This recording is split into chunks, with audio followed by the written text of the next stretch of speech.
हमने पिछले वीडियोस में डिस्कस किया नेशनलिस्टिक एजुकेशन क्या है, भारत में उसका संक्षिप्त इतिहास मैंने आपको कहा और फिर मैंने प्रपोज किया कि किस तरीके का नेशनलिज्म जो है वो डेवलप होनी चाहिए। आज हम उसको कंक्लूड करेंगे इस वीडियो में कि एजुकेशन जो है ना पेट्रियोटिज्म को प्रमोट करे, न कि जिंगोइज्म को। अब पैट्रियोट कौन है? A person who loves his और country, especially one who is ready to support its freedoms and rights and to defend it against enemies or detractors।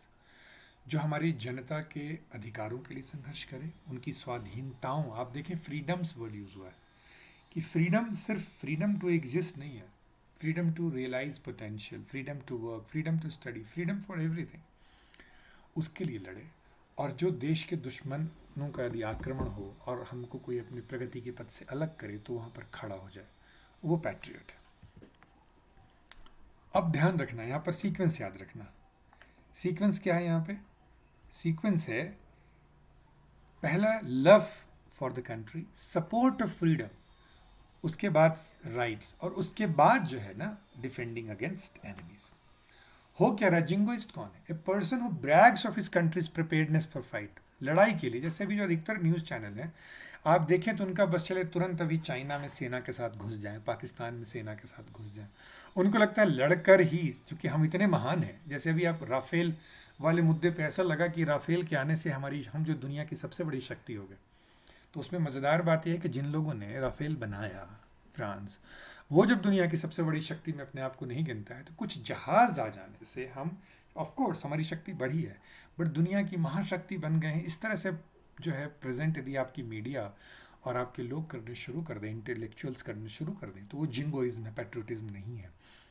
और ये एक बेलिकॉस पॉलिसी, युद्ध परख नीति फॉलो करने में, चढ़ जाओ, घुस जाओ, मार दो, ये अप्रोच जो उनका होता है जिंगोइस्टिक का होता है, क्योंकि उनको लगता है कि हम तो महान हैं और हमारे यहाँ तो हर घर में लाठी बंदूक है, हमारे यहाँ बच्चा बच्चा बम बनाना जानता है, तो हमसे कौन टकरा सकता है। ये जो फीलिंग है ना वो जिंगोइस्टिक की फीलिंग है। आप देख रहे हैं कि इसमें लव फॉर नेशन, मैं नहीं कहूँगा कि नहीं है, लेकिन सपोर्ट फॉर फ्रीडम, राइट्स, देश के लिए कुछ करना, ये वाली फीलिंग नहीं है। मरना देश के लिए, वो देशभक्ति नहीं है, वो देशभक्ति का एक एस्पेक्ट है। देश के लिए जीना, ये देशभक्ति की असली निशानी है। यहाँ देखो, फिर ऑर्डर नोट करो। ग्रेटनेस, हम बहुत महान थे, उसके बाद दूसरा देश बेकार है, हम कभी भी उसको चींटी की तरह मसल सकते हैं। यहाँ पर मतलब मैं बहुत लोगों को जानता हूँ जो पाकिस्तान मुर्दाबाद, चीन मुर्दाबाद करते रहते हैं, लेकिन अपने घर की बीवी बच्चों से ठीक से नहीं बात करते।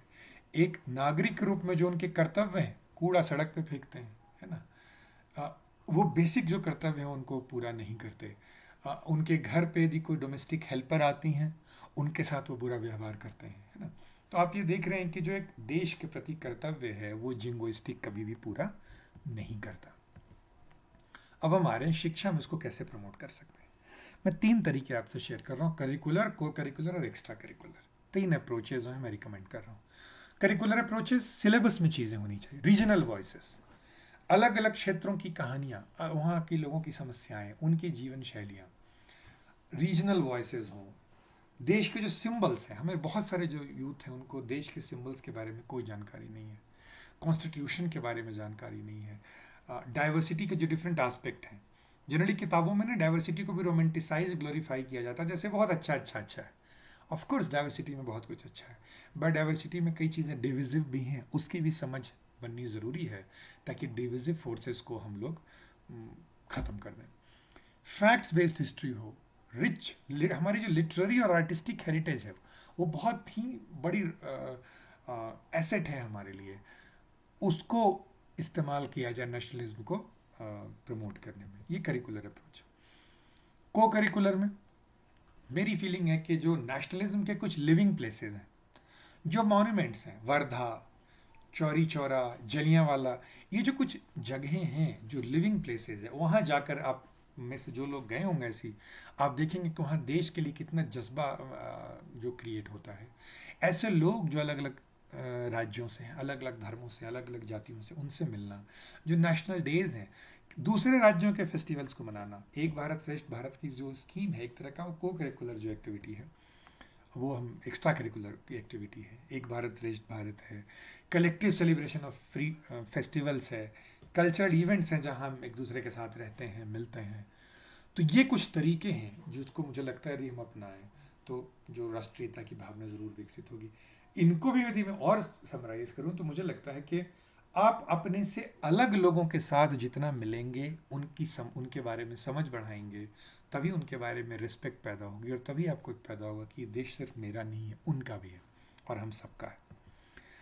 हिडन करिकुलम, जो मॉर्निंग असेंबली है, टीचर्स का जो कंडक्ट है, जो मैंने आपको एक मैथ्स टीचर की कहानी सुनाई, यदि हमारे it is not, nationalism is not just about history teacher, it's every teacher's responsibility कि इस तरह के फोर्सेस को आइडियोलॉजिकल लेवल पे फाइट करे, और जो प्रेजुडिसेस हैं, जो हमारे पैरोकियल संकीर्णतावादी विचार हैं, उनसे बाहर निकले, तभी जो हमारे विद्यार्थी हैं उनमें ये चीज़ें नहीं आएंगी। फाइनली, अभी जिस तरह के नेशनलिज्म, जैसा मैंने आपको नेशनलिज्म के बारे में बताया था, वो कॉलोनियल पीरियड के नेशनलिज्म जैसा ही लगता है। नेशनलिस्ट हमारे राष्ट्र स्वाधीनता संग्राम के समय नेशनलिज्म का जो वो स्वरूप था वो ज़रूरी था, डिज़ायर्ड था। बट आज नेशन स्टेट का ज़माना नहीं है। आज हम ग्लोबल सिटीजनशिप की यदि बात करते हैं तो nation state, pre colonial stage वाला जो नेशनलिज्म है वो अभी कितना डिज़ायरेबल है, उस पर चिंतन मनन करने की ज़रूरत है। सॉवरेंटी नेशनलिज्म का बेसिक आइडिया है, right to self govern, right to non interference from external agents, ये तो रहेंगी ही रहेंगी। ये पॉलिटिकल आर्किटेक्चर का जो है दुनिया का वो नियम है। तो nation is not going to go, है ना। तो वो तो हमने right to self determine our everything, non interference from external agents, वो तो हमने अपने पास रखना ही है। सिटीजनशिप एवरीडे अफेयर है। 5 साल पे वोट देना, पाकिस्तान को गाली दे देना, इंडिया के खिलाफ इंडिया का सपोर्ट करना क्रिकेट मैचेस में, ये एक तरीके का लिमिटेड सिटीजनशिप है। तो रियल सिटीजनशिप डेली हो रही है। नॉन वायलेंट बिहेवियर आपका है या नहीं है, आप किस तरह से अपने फेलो सिटीजन्स के साथ ट्रीट करते हैं, वो इम्पॉर्टेंट है। क्योंकि यदि आप उठ खड़े नहीं होंगे तो जो जिंगोइस्टिक हैं वो जीतेंगे, और जो रियल रिपब्लिकन से, रियल पैट्रियोट्स हैं, वो फिर पीछे रह जाएंगे। और नेशन, जैसा मैंने कहा, एजुकेशन सिस्टम द्वारा ही कंस्ट्रक्टेड होता है, और एजुकेशन सिस्टम में ही देश के जो इंटेंशंस हैं, विजन्स हैं, वो समझ में आते हैं। तो आइडियाज़ जो हैं टेक्स्ट बुक में, करिकुलम में, को करिकुलर एक्टिविटी में, एक्स्ट्रा करिकुलर एक्टिविटीज़ में, हिडन एक्टिविटीज़ में, वो बार बार रिफ्लेक्ट होनी चाहिए। एंड में मैं आपको कुछ कोट्स ख़त्म कर रहा हूँ। देखो, मेरा टॉपिक ख़त्म हो गया है, लेकिन जब मैं इस टॉपिक की प्रिपरेशन कर रहा था तो मुझे कुछ कविताएं याद आई।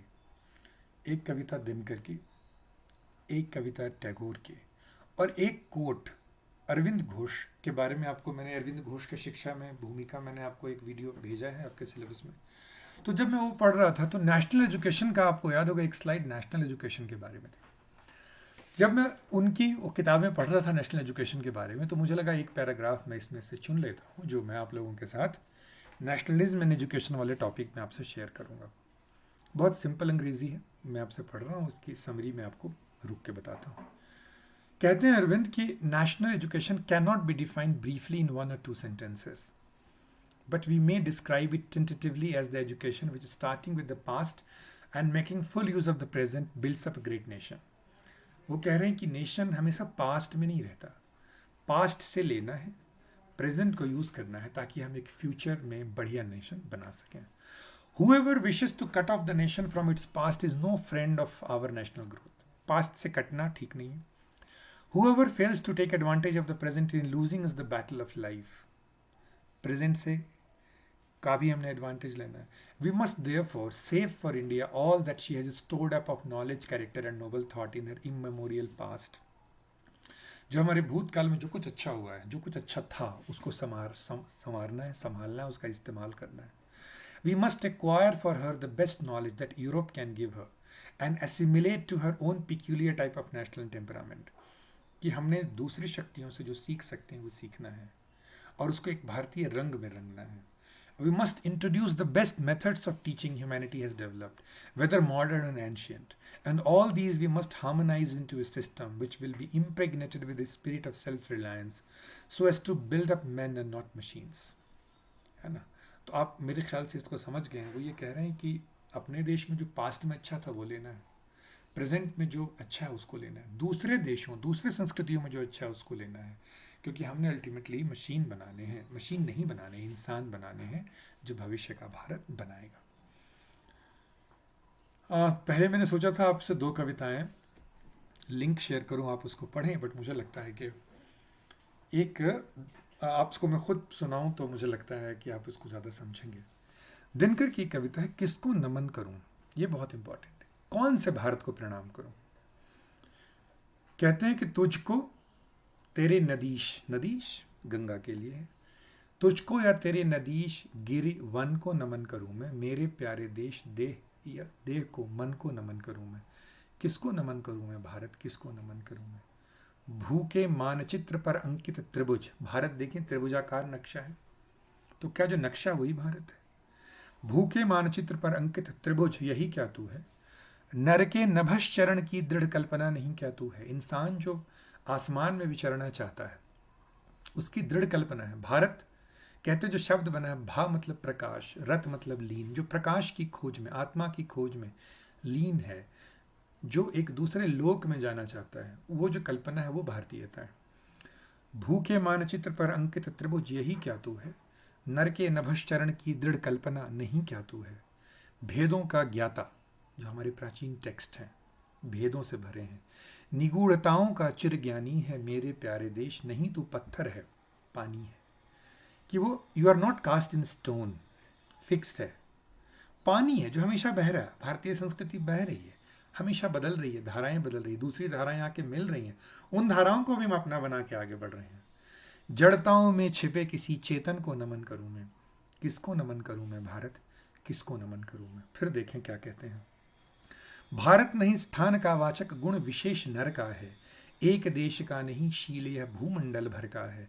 जहाँ कहीं एकता अखंडित, जहाँ प्रेम का स्वर है, देश देश में वहाँ खड़ा भारत जीवित भास्वर है। ये गलत टाइप हुआ है, भास्कर नहीं है, भास्वर है।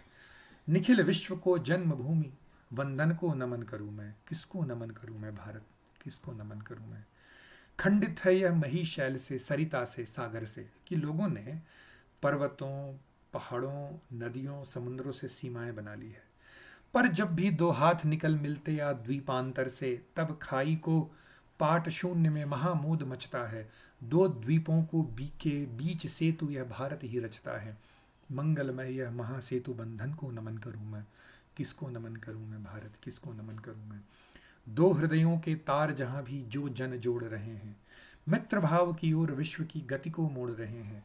घोल रहे हैं जो जीवन सरिता में प्रेम रसायन, खोल रहे हैं देश देश के बीच मुदे वातायन। आत्म बंधु कहकर ऐसे जन जन को नमन करूं मैं, किसको नमन करूं मैं भारत, किसको नमन करूं मैं।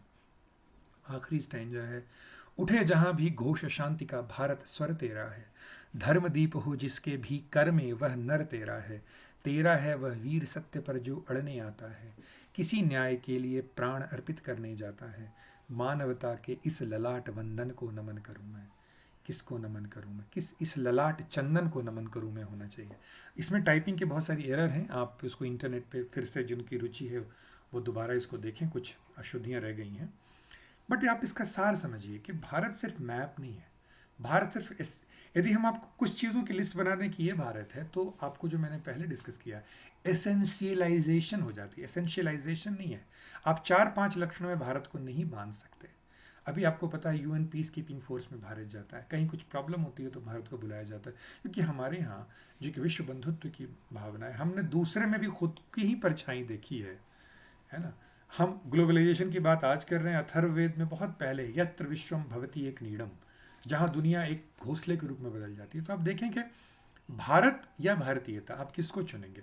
टैगोर का कथन आपको याद है कि मैं अपने देश की सेवा करने के लिए तैयार हूँ, पूजा करने के लिए नहीं, क्योंकि मैं पूजा मानवता की करता हूँ, राष्ट्रीयता की नहीं, है ना। तो अब इस तरह के जो ग्रेट लोग हुए हैं उनके विचारों को समझिए, और आज जो आपके चारों ओर हो रहा है उसको भी समझिए, और उसमें एक वयस्क नागरिक के रूप में जो आपकी भूमिका है उसको निभाइए।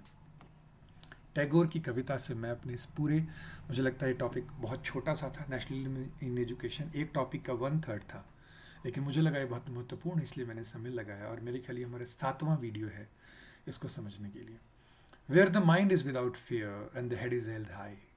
कैसा नेशन, एक ऐसा नेशन जहां हमारा मन जो है वो भय मुक्त हो। ओरिजिनल जो पोएम है, यदि आप जानना चाहें तो ओरिजिनल पोएम का टाइटल है चित्त जेथा भय शून्य आछे। जहां मन भय से मुक्त हो, जहां सिर हम गर्व से उठा सकते हो, जहां ज्ञान मुक्त हो, जहां दुनिया छोटे टुकड़ों में नहीं बटी हो, जहां ज्ञान इतनी गहराई से आता हो कि उसमें परफेक्शन की तरफ हमारे हाथ बढ़ते हों। और जो सबसे महत्वपूर्ण लाइन है, where the clear stream of reason has not lost its way into the dreary desert sand of dead habit. मरी हुई आदतों के सूखे हुए रेगिस्तान में हमारे जो तर्क और विचार और चिंतन की जो नदी है वो गुम ना हो जाए। वही हो गया है आज के समय में। तो वो जो भारत में जो राष्ट्रीयता होनी चाहिए, किस तरह की राष्ट्र देश की बात कर रहे हैं। Where the mind is led forward by thee, यहां दी का मतलब है गॉड से। कहां पर ले जाए, into ever widening thought and action, into that heaven of freedom my father let my country awake. तो ये बेसिकली कह रहे हैं कि हे पिता, हे परमपिता, हे ईश्वर, हमको एक ऐसे देश में ले जाओ आज़ादी के बाद जहां मस्तिष्क जो मन है वो डर मुक्त हो। बट आपको पता है हमारे समाज का एक बहुत बड़ा तबका ऐसा है जिनके भीतर डर भरा हुआ है। आप जो विद्यार्थी हैं बीएड के, आपके भीतर ये डर भरा है कि हमारा एग्ज़ाम कब होगा, हमारे भीतर ये डर भरा है कि नौकरी मिलेगी कि नहीं। तो कहीं ना कहीं जो हमारे फंडामेंटल राइट्स हैं वो पूरे नहीं हो रहे हैं। हमारे कई माइनॉरिटी की जो कम्युनिटी है उनको लग रहा है कि पता नहीं हम जिंदा बचेंगे कि नहीं।